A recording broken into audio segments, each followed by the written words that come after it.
des questions, allons-y. Tiens, tu peux faire tourner le micro dans la salle. Alors, on va commencer au premier rang parce que j'ai la flemme. Tiens, Laurent, reviens parce que du coup. Bonsoir. Je voulais savoir en fait, tu as parlé en fait la signature des images en fait pour Docker, donc apporter quelque chose de trust et aussi en fait de vulnérabilité de scan au niveau de l'application. Est-ce que c'est des choses qui sont proposées dans la version enterprise ou dans la version community? Parce qu'effectivement c'est des bons arguments pour pouvoir passer à l'enterprise. Si c'est fourni juste sur l'enterprise, mais si c'est sur la community, pas nécessaire. Alors, pour le scan, je sais plus. Par contre, pour la signature, derrière c'est Notary. Et tout à l'heure, j'expliquais que Docker avait complètement modularisé son approche. Et en fait, toute la partie signature, on va la retrouver dans Notary, qui est l'un des éléments de Docker. Est-ce qu'il y a d'autres questions? Oui.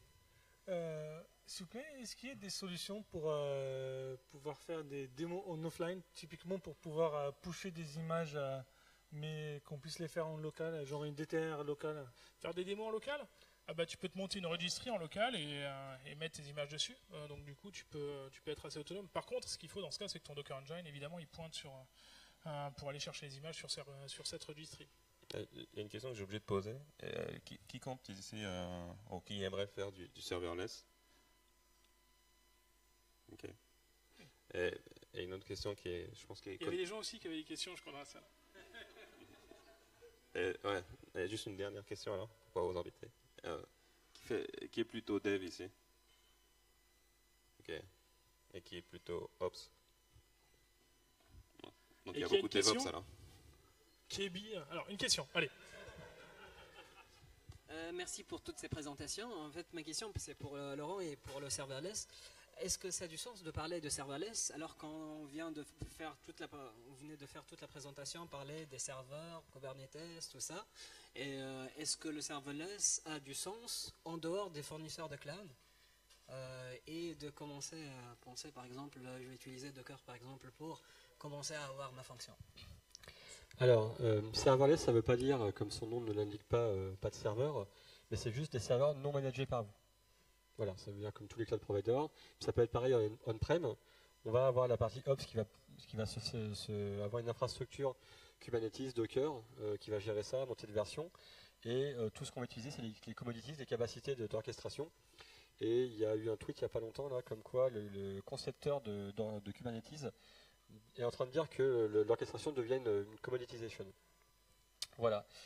Par rapport au serverless, est-ce que le serverless se prête à tout?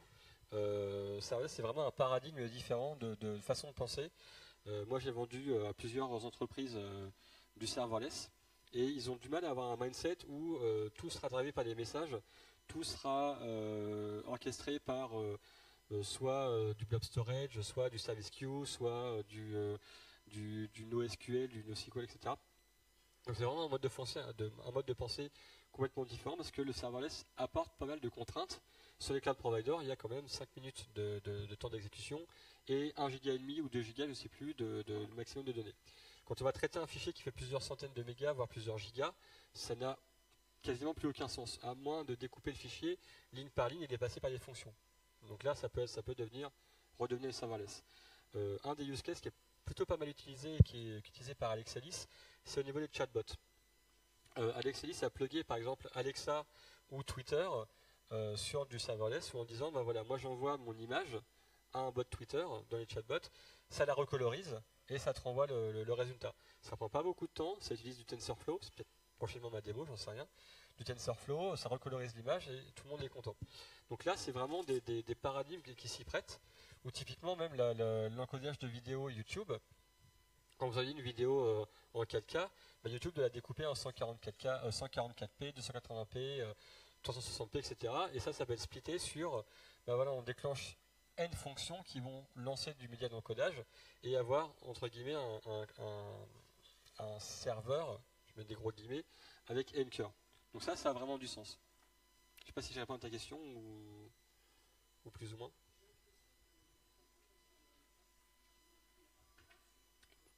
Je suis complètement d'accord avec toi.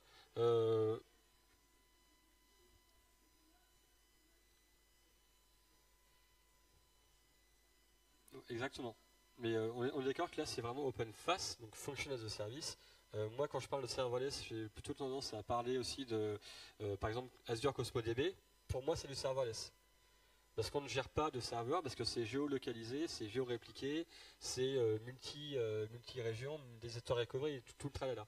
Mais on ne va pas passer ni la version de MongoDB qui est en dessous, ni la version de Backup Restore, ni le monitoring, ni la scalabilité automatique. Il n'y a rien de tout ça et on consomme juste un service. On appelle ça du PaaS ou du serverless. Moi j'appelle ça du serverless, mais libre appréciation à tout le monde. Mais comme tu dis, donc l'image que a montré tout à l'heure Adrien du functional as a service est basée sur Martin Fowler, qui était un peu la référence, enfin qui est un peu la référence pour les développeurs du papa de tout le monde, qui parle de face et de base, donc de backend as a service. Donc, en fait, on utilise pour moi, à mon sens, du serverless à peu près tous les jours quand on fait du cloud provider, sans s'en soucier. Le principal, c'est de dire, on n'a plus à gérer de serveurs, on n'a plus de management de serveurs à faire. Pour moi, c'est ça la vraie définition de serverless. Libre appréciation à chacun, je ne veux pas créer des meutes. Bonjour, j'ai une question en fait pour Adrien. Donc en fait, le fait d'ajouter que Docker ont ajouté Kubernetes dans la nouvelle version qui va sortir en 2018, est-ce que c'est pas un pas pour dire que Swarm va mourir? Pas nécessairement, dans le sens où finalement Kubernetes va apporter de la valeur ajoutée effectivement pour ceux qui avaient déjà de l'usage de Kubernetes ou qui avaient des appréhensions vis-à-vis de Swarm, parce qu'il y avait cette espèce d'image latente pour quelques personnes. Maintenant Swarm il marche pas mal quand même et il apporte de la valeur pour déjà un certain nombre d'utilisateurs. La question c'est est-ce qu'il faut absolument le remplacer, je ne sais pas, sachant que Docker Enterprise c'est une chose, mais il y a encore toute la communauté, tout le monde ne fait pas nécessairement du Docker Enterprise, et sur la version non-Enterprise, c'est Swarm qui va être l'orchestrateur mis à disposition. Parce que Kubernetes, vous allez le retrouver sur Docker Community Edition, sur les intégrations Docker for Mac et for Windows, sur votre laptop, mais pas sur un cluster Swarm que vous construiriez dans un data center par exemple. Donc Swarm reste une solution très viable pour les personnes qui utilisent cette variante-là. Oui. Petite question sur la démo qui a été faite sur OpenFace. En fait, globalement, de la présentation qui a été faite avant, on parle beaucoup des fonctions en fait, qui doivent s'exécuter de manière assez rapide. Et en fait, quand je regarde la manière dont ça marche sur OpenFace, j'ai l'impression qu'on se tape un overhead de fou, vu qu'on fork un process à chaque fois, qu'on ouvre std in et qu'on ouvre du std in, du std out, on pipe dans tous les sens. Est-ce que, alors sur effectivement des conversions, par exemple YouTube, où on est d'accord, où c'est quelque chose, on a 5 minutes, mais sur des fonctions courtes, par exemple, comme dans l'exemple où tu as montré, où on va faire un achat, où on va regarder un catalogue, où on est vraiment dans des trucs qui vont durer quelques millisecondes, voire quelques microsecondes, j'ai l'impression que l'overhead en termes de CPU est énorme. Ça génère un overhead, mais effectivement, l'un des vrais sujets, c'est quel est l'overhead que ça va générer en termes de temps. Tout à l'heure, je disais, combien de temps ça met justement à démarrer la fonction, et si finalement ça prend beaucoup plus de temps ou ça génère beaucoup plus de charge, ça n'a pas beaucoup de valeur ajoutée. Et c'est particulièrement vrai sur les fonctions qui engagent beaucoup de calcul, beaucoup de logique métier, parce que du coup ça prend plus de temps de les construire, de les mettre en œuvre pour les utiliser. Après, il y a des tas de use cases dans lesquels on a des scénarios assez simples sur lesquels finalement l'overhead il existe, mais il n'a pas beaucoup d'incidence, et ça permet néanmoins aux développeurs d'aller accélérer, parce que l'offre de valeur, c'est de se dire finalement je développe directement la logique métier qui m'apporte de la valeur, je laisse tomber tout le reste qui ne m'apporte pas directement de la valeur, et c'est la plateforme qui va le gérer. Mais effectivement au détriment d'un overhead qui va se payer. Mais c'était vrai dans des tas de choses. Par exemple, à l'époque où on s'est mis à virtualiser, on a eu de la virtualisation, on a eu un certain nombre de bénéfices en massifiant, en ayant plus de machines virtuelles sur une même plateforme matérielle, etc. Je ne vais pas vous faire tout le discours de la virtualisation. On payait un certain coût, mais avec une offre de valeur à l'avenant. Là, c'est pareil. On va se taper un overhead, ça c'est une réalité, effectivement. La question c'est est-ce qu'il est marqué, et est-ce que finalement cet overhead finalement c'est pas forcément un détail par rapport au use case dans lequel je suis et pour lequel je souhaite pas forcément justement aller passer plus de temps à gérer toute la plomberie. ça permet d'accélérer pas mal sur le développement de la business logic en fait. Juste pour compléter un peu ce qu'a dit Adrien, sur les cloud providers, aujourd'hui quand vous déployez des fonctions, on est l'heure de la milliseconde, comme tu as dit, microseconde, j'y crois pas du tout parce que rien que la latence réseau, c'est l'heure de la milliseconde.